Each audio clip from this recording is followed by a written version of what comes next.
বামের সঙ্গে কংগ্রেস আছে, ট্যাকটিক্যাল অ্যালায়েন্স হয়েছে। বিজয় বর্গী ছিল, অমিত শাহ ছিল, অধীর বাবু ছিল, সুজন বাবু ছিল, नौशाद सिद्दीकी छिलो, अब्बास सिद्दीकी छिलो। तो मैंने समझा कि ये इतनी सारी बातें अगर जानता है तो ये जरूर रहा होगा। तो मैंने कह दिया कि भैया दादा अत बोले जो कथा बोलने निर्माणी आपने बीजेपी तो चले गए बोधाई, लेकिन हम लोगों का यकीन था उस पर जब देखा गया कि यहाँ का सीट हार जाता है, मालदा का दोनों सीट हार जाता है, बालूघाट का सीट हार जाता है, उधर 7-8 सीट का जिम्मेदारी में था, 8 सीट हार गया। तब जो है वो इंटरसेप्शन में फोन कनेक्शन पाया गया, देखा कि ये यहाँ 2019 से क्या 2014 से ही जो एक कंस्पिरेसी कर रहा है। तो ये मीर जफर लोग होते हैं। आज इसी मीर जफर की वजह से जो है आज वो बोल रहे हैं फिर क्या टैक्टिकल अलायंस वजीर रंजन चौधरी से मिला हुआ है। और वजीर रंजन, ये जोट का नाम किसने दिया था? आप लोग बताइए, जोट का नाम कौन दिया था? हाँ, हमारी दीदी, हमारे लीडर ममता बनर्जी ने इंडिया जोट का नाम दिया था। जो इंडिया जोट का नाम आया तो ये जो है वजीर बाबू बोलने लगा। अब एक जगह हम लोग बैठे हुए हैं, अगर सादिक भाई को बोलते, हम नूर बाबू को बोलते कि तुम में कितना दम है हम देख लेंगे, इनको खराब नहीं लगता? एक जगह बैठे हुए दूसरे पार्टी का एक साथ फाइट करेंगे, लेकिन क्या कहने लगा वजीर रंजन चौधरी? क्या कहने लगा? ममता कत क्षमता আছে আমার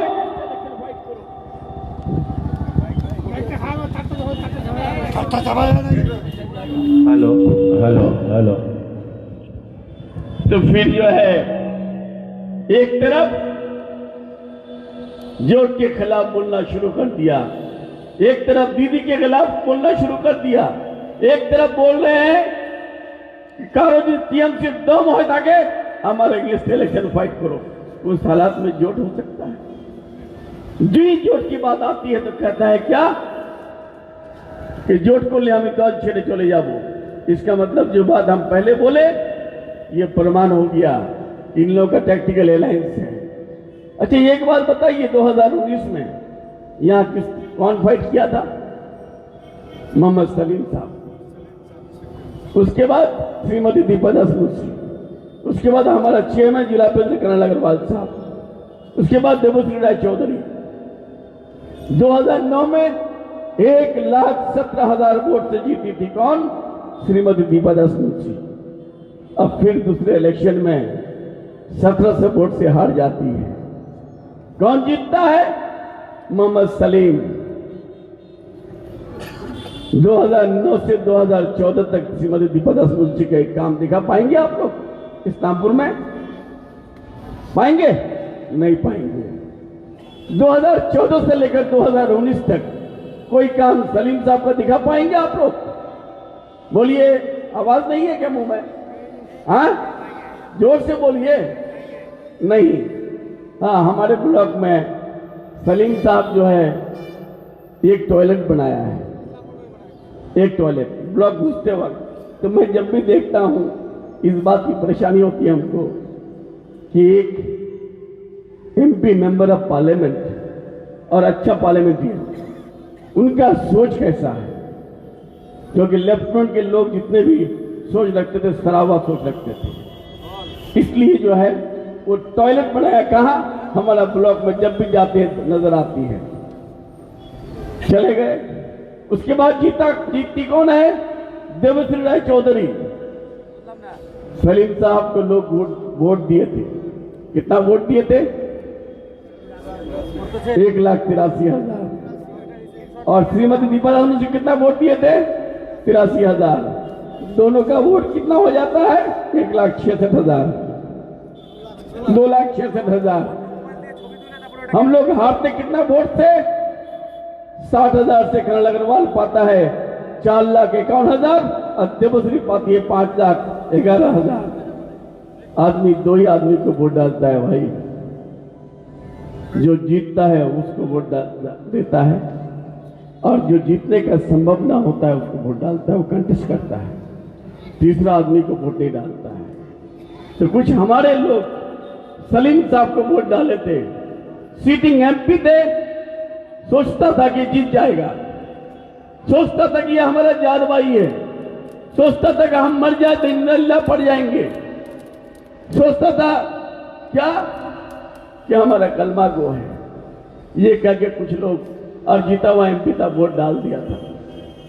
अब कुछ लोग वोट डाले थे दीपादास मुंशी को कि यहाँ की सांसद थी, ग्वालियर की एमएलए थी, उसके बाद जो है पार्लियामेंट का लोकसभा के एमपी जीती, उसके बाद मिनिस्टर रही। हम ताज्जुब हो गए। 2009 का वोट का रेशियो ग्राफ, 2014 का ग्राफ, 2019 का ग्राफ। तो जब 2019 में हम लोग हार गए तो विक्टर बाबू से मुलाकात हो जाती है, हमारे चैम्बर में अक्सर आता है, हमारा जावेद साहब का भांजा, हमारा छोटा भाई आता है अक्सर चाय पीने के लिए। तो मैंने बोला कि विक्टर अब क्या होगा तुम्हारा? तो कहने लगा क्या रब्बानी भाई क्या होगा? यार सलीम साहब का वोट चकलिया के सरजमीन में, हम तो ये सोचे थे कि इस्लामपुर में फाइट करेंगे बीजेपी के साथ हम, या बीजेपी हमसे फाइट करेंगे। ग्वालियर में सलीम साहब के साथ फाइट होगा, चकलिया में सलीम साहब के साथ फाइट होगा, करंदगी में सलीम साहब के साथ फाइट होगा। लेकिन देखा गया कि चकलिया में हम लोग ये फाइट हो रही है किसके साथ? बीजेपी के साथ। कितना वोट पाती है? 51,000। सलीम साहब कितना वोट पाता है? 40,000। और करण अग्रवाल 60,000। अब अंदाजा लगाइए, करण अग्रवाल 60,000 वोट पाता है, सलीम साहब 40,000 में सिमट जाता है, देवश्री राय चौधरी की वोट जो 51,000 आता है। तो मैंने विक्टर को बोला कि तुम्हारे असेंबली इलेक्शन में तुम्हारा फॉरफिट हो जाएगा, जमानत बाजाप्ता हो जाएगा, जमानत जब्त हो जाएगा। तो क्या बात बोलते हैं रब्बानी भाई, इस तरह से नहीं हो सकता। तो हमने देखो वोट का ग्राफ को देखो, श्रीमती दीपादास मुंशी 1,17,000 वोट से जीती, दूसरे इलेक्शन में 1,700 वोट से हार गई, और जीता सलीम साहब 1,700 वोट से। फिर जो है 2019 में सलीम साहब 1,83,000 में सिमट जाता है, दीपादास मुंशी जो है सिमट जाती है आपका 83,000 में। तो तुम कितने में समझोगे? क्या आपका अंदाजा? सलीम साहब का वोट घटते घटते घटते। अच्छा विक्टर तुम बताओ तो, तुम बड़ा नेता हो, तुम ज्यादा क्वालिफाइड हो, तुम बड़ा आउटस्पोकन हो, तुम बड़ा पार्लियामेंटर हो, या फिर जो है सलीम साहब है? दोनों क्या कंपेयर करो पहले। अगर हम दीदी के साथ कंपेयर करें तो हमारी बेवकूफी होगी, अगर हम हमारा उदयनदा के साथ कंपेयर करें तो हमारी बेवकूफी होगी, लोग सीनियर है, उन लोग के झाड़ में हम नहीं जा सकते हैं। तो बोला कि नहीं हमसे तो बेहतर नेता है सलीम साहब। तो सलीम साहब का 40,000 वोट हो तो तुम्हारा वोट घटते घटते घटते घट जाएगा बहुत कम। तो हमको कहने लगा अच्छा आपका वोट कितना बढ़ेगा? तुमने हमारा वोट जो है चकलिया में, क्योंकि ऑब्जर्वर हूँ वहां, क्या हूं ऑब्जर्वर, दीदी हमको अपॉइंट किया है वहां। और फिर बाद में 4 जिला का चार्ज दे दिया, मुर्शिदाबाद, मालदा, उत्तर दिनाजपुर, दक्षिण दिनाजपुर, लेकिन स्पेशल चार्ज किसका? चकलिया का। तो हमने बोला कि मुर्शिदाबाद में विक्टर 22 में 20 एमएलए आएगा, मालदा में 0 रिजल्ट है हमारा, 12 में 9 कंफर्टेबली जीतेंगे, उसके बाद 6 हमारा यह है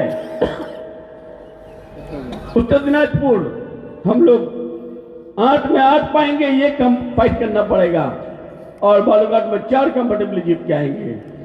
तो रब्बानी भाई हमारा सीट हम जीत के आएंगे। तो मैंने कहा अल्लाह करे जीत जाओ, लेकिन अल्लाह उसकी मदद करती है जो अपनी मदद खुद करे। तुम जो है अपनी मदद नहीं कर रहे हो, इसलिए तुम जीतने का कोई सवाल नहीं होता है। तो मैंने बताया उसको कि तुम्हारा हमारा वोट 60,000 से ऊपर उठते उठते उठते उठते 85,000 से 90,000 जाएगा। उस वक्त मिराजुल आरिफीन कैंडिडेट नहीं हुआ था। और देवोत्तरी का वोट जो है उठते उठते 55,000 में थक जाएगा, 55,000 के ऊपर नहीं जाएगा।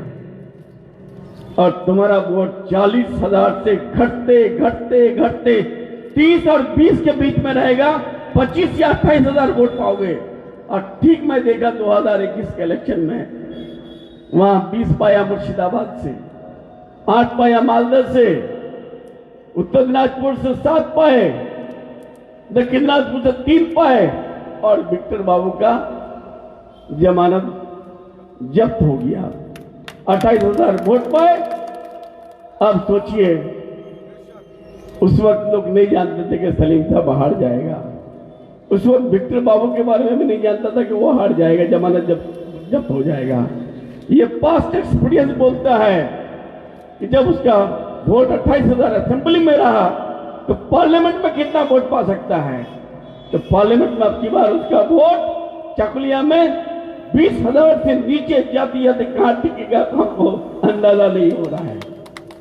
अब ग्वालपोर की बात है। ग्वालपोर में कनाडा पाया था 80,000 वोट उस वक्त 2019 में, और पूरे वेस्ट बंगाल में हाईएस्ट वोट पाया था, कहां लीड दिया था ग्वालपोर से। तो हमको कहने लगे कि आपका वोट कितना होगा। बोलो तो हम भी नहीं बता पा रहे, क्योंकि हम तो दूल्हा हैं, हम कैसे बता पाएंगे। हमारे सपोर्टर्स को पूछो, बाराती लोगों को पूछो, वो लोग ज्यादा कह पाएगा। तो हमारा वोट जो है, एक मर्तबा एक नईम साहब है, हमारा मामा लगेगा, प्रधान था हमारा, रात के 2 बजे आता है हमारे घर में। नसीम साहब का बड़ा भाई दबीर साहब आता है, फारूक साहब, मनोज फारूक साहब का भांजा, वो आके कहता है कि सर ये गड़बड़ है। क्या गड़बड़ है? ये जो नईम मामा आपका है, इनका छोटा भाई तो आपके खिलाफ इलेक्शन फाइट कर रहा है, इसके लिए तो बहुत बड़ी बात हो गई। तो हम बोले किसके खिलाफ फाइट कर रहे हैं नसीम साहब? बोलो आपके खिलाफ। कौन नई बात हो गई? मेरे खिलाफ तो मेरा छोटा भाई बीजेपी का टिकट लेके फाइट कर रहा है। हम किसके पास जाके रोए? किसको जकात दे दें, किसको खैरात दे दें? न कोई हमको जकात देंगे ना खैरात देंगे। 3.5 लाख लोगों की उम्मीद है हमसे जुड़ी हुई है।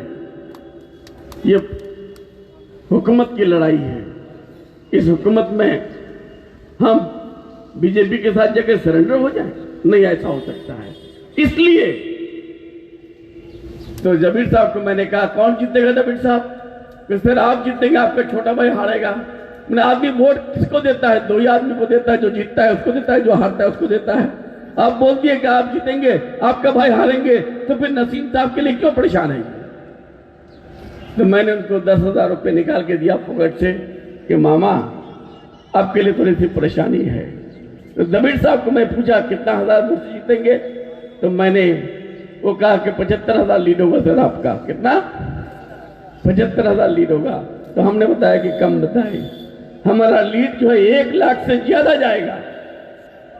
तो बोलने लगा कि कैसे सर? मैं आप इलेक्शन के बाद मैं समझा दूंगा। वो चले गए। 10,000 रुपये दिया। मैं फॉर्च्यूनर गाड़ी पे चढ़ने के लिए बोला कि जिस दिन वोट होगा उस दिन तुम आके नसीम अपने भाई को वोट डाल देना छुप के, क्योंकि हमारे पार्टी के लिए वोट डालोगे, अगर कैनवसिंग करोगे घर में आग लगेगी, घर में अगर वोट डालोगे तो पार्टी में आग लगेगी। इससे बेहतर है कि तुम जाओ, मैं तुम्हारे वोट अगर हार जाओ तो मैं हार मान लूंगा, लेकिन किसी के घर में आग जलाने की कोशिश नहीं करूंगा। क्योंकि इनका जिंदा एग्जाम्पल मैंने देखा दीदी के इलेक्शन में। दीदी के काउंटिंग का लोड शेडिंग कर दिया गया, रिटर्निंग ऑफिसर के बच्चों को किडनैप कर लिया गया और कहा गया कि दीदी अगर हार का डिक्लेरेशन हम नहीं करते हैं तो मेरा बेटा का मौत हो जाएगी। दीदी ने बोला कि तुम्हारा बेटा मेरे लिए प्यारा है, हमारा जीत मेरे लिए प्यारा नहीं है। उस तरह की वो दीदी है। और उसी का सिपह सालार सैनिक गुलाम रब्बानी है। तो फिर जब इलेक्शन हो गया, जीत गए, तो कुछ सफीर रहमान साहब, इनका एक सनबाई है, हमारा सीनियर लीडर है, तीनों बोल लो कि 1 लाख लीड हो गए, फिर 75,000-74,000 शामिल हो गए, खत्म हो गए। तो नहीं, बगैर दूल्हे का बाराती कैसा होता है? जिस शादी में दूल्हा ही नहीं था बाराती के साथ, हमारी शादी हुई है गुआबारी में, जब जा रहे थे इस्लामपुर से किसी होता हुआ, तो कुछ लोग जावेद साहब के घर लोग इस्लामपुर में कुछ लोगों को उतार लिए कि भाई कहाँ जा रहे हैं, चाय पी के जाइए, पान खा के जाइए, सिगरेट पी के जाइए। तो नहीं, बारात जाएंगे, दूल्हा क्या, दूल्हा को देखने जाएंगे। दूल्हा जब नहीं मिला तो बेचारा वही रुक गया। दूल्हा तो उस वक्त जो है निवेदिता नर्सिंग होम में हयात मौत की लड़ाई कर रहा था। 7 तारीख को एडमिट हुआ था कोरोना के टाइम में, और 7 तारीख से लेकर 6 तारीख तक वहां में हॉस्पिटल में हयात मौत की लड़ाई लड़ रहे। आप लोग सब लोग दुआ कर रहे थे, तब भी लोगों ने हमको 74,000 वोट से जो है जिताया। तो अब की बात, अब मैं एक बात 2-4 बात और बोल के खत्म कर दूंगा, टाइम भी काफी हो गया होगा शायद। एक बात सिर्फ मैं बोलना चाहता हूं आप लोगों को, ये इलेक्शन बड़े अजीबोगरीब इलेक्शन है। इस इलेक्शन में ये जो टैक्टिकल अलायंस किया है, विक्टर बाबू को यहाँ प्रार्थी क्यों किया, मैंने इस बात पे जोर देना चाहिए। देवश्री राय चौधरी यहाँ क्यों नहीं आई, मोहम्मद सलीम क्यों नहीं आया, श्रीमती दीपा दास मुंशी क्यों नहीं आया, ये सोचने की बात है। मोहम्मद सलीम आता था आप सवाल करते, देवश्री राय चौधरी आती तो सवाल करते, दीपा मुंशी आती तो आप सवाल करते, लेकिन ऐसे लोग आ गए कि आपका सवाल करने का मुंह जो है बंद हो गया है। कौन? अपने घर के एक लड़के को, हमारा विक्टर से हमारी कोई लड़ाई नहीं है, कोई झगड़ा नहीं है, वो हमको हमारा अजीज है, हम उसको काफी रिस्पेक्ट भी करते हैं। लेकिन विक्टर को भी मैंने बोला था कि विक्टर, तुम अगर बाबू कुछ वोट काट लोगे तो ये सीट जो है बीजेपी को जिताने में तुम मदद करोगे, तुम इलेक्शन तुम मत आओ। जिस दिन हमसे मशवरा किया था, फिर इन तीनों को लेके बैठा, तो इन लोगों को मैं बोला एक ही 2 बात कि आप बीजेपी को हराना चाहते ना जिताना चाहते हैं, आप तीनों बोलिए पहले। तो इन लोगों ने बोला कि नहीं, देश के हालात को देखकर और खासतौर से दलित, SC ST मुस्लिम समाज पर जो अत्याचार हो रहा है, इनको देखते हुए बीजेपी को हर हिंदुस्तान के शहरी जो है आज की डेट में हराना चाहता है, इसलिए हम लोग भी बीजेपी को हराना चाहते हैं। तो मैंने बोला कि जब आप हराना चाहते हैं तो कांग्रेस में वोट डाल के क्या आप हरा पाएंगे ना, जिताएंगे? तो बताए लगा ये कि नहीं सर, अगर कांग्रेस को वोट डालेंगे तो आपका नुकसान होगा, तृणमूल कांग्रेस का नुकसान होगा, आप जो है। तो हमने बताया कि आप लोग वोट कीजिए, अगर वोट करते हैं कांग्रेस में रह करके TMC के लिए, तो फिर मीर जफर का खिताब पड़ेगा, गद्दार का, बेईमान का खिताब पड़ेगा। इसलिए हम जो है तीनों मिला लिए हैं, इस धरती को बचाने के लिए, हिंदुस्तान के संविधान को बचाने के लिए, फेडरल स्ट्रक्चर को बचाने के लिए, हाई कोर्ट सुप्रीम कोर्ट को इंपावर करने के लिए, स्वाधीनता को इंपावर करने के लिए हम लोग जो आपके हाथ से जो है झंडा पकड़ने के लिए तैयार हैं। तो मैंने बोला कि हमारे हाथ से नहीं। जब आप लोगों ने देश के बारे में इतना बड़ा कदम उठाया है, बीजेपी को हटाने के लिए, मोदी जी को हटाने के लिए, अमित शाह को हटाने के लिए, तो फिर आप जो है तीनों झंडा पकड़ेंगे किसके जरिए? हमारा दीदी, हमारा पार्टी का सुप्रीमो, हमारा मुख्यमंत्री ममता बनर्जी के हाथ से जो आप लोग पकड़ेंगे। और आप लोगों ने देखा उस दिन चकलिया के सर्जन में तीनों ने जो है दीदी के जरिए दीदी के हाथ से जो झंडा पकड़ा, आज हमारे पार्टी में शामिल हुआ है, उसको हम खैर मकदम करते हैं। अब रहा सवाल, इलेक्शन का टाइम है, हम लोग तो बहुत लोग यहाँ बैठे हुए हैं, वोट जो है 50% महिला है। कितना? अभी एक महिला सभा करके आए हम, तो कुछ महिलाएं लोग बैठी हुई थी, तो हमको कह रहे कि हमारा 1500 टका हो ना नहीं गए, समझे? तुमने किसे कि दीदी तो 1000 টাকা 1200 করে দিয়ে 500 1000 করে দিয়ে तो 1200 টাকা 1500 করে दो और 1000 টাকা फिर 1200 করে दो। तुमरा उनको हम समझाए कि दीदी अपने इलेक्शन के टाइम में 2021 में जब एक पैर तोड़ दिया था 10 सेकंड की कुर्बानी मांगी थी। कितना? 10 सेकंड की कुर्बानी, 10 सेकंड की आशीर्वाद। अगर वो मिल जाए तो लक्की का भंडार कर देंगे। 10 सेकंड की आशीर्वाद मिल जाए वो स्टूडेंट कार्ड क्रेडिट कार्ड कर देंगी। 10 सेकंड की आशीर्वाद मिल जाए आपका कृषक बंधु डबल कर देंगे। ये सारा चीज हुआ है ना? नहीं हुआ है? हुआ है। अच्छा एक के बाद बोलिए तो आप लोग, हमारा तो सब नहीं शादीशुदा नहीं था, सब लोग शादीशुदा है। ईमानदारी से बोलिए, अपनी बीवी को कोई 1000 रुपये देता है क्या? हाँ, कोई देते हैं? रियान साहब, खुदा भाई, जावेद साहब, ओ 1000 रुपये कोई नहीं देता है।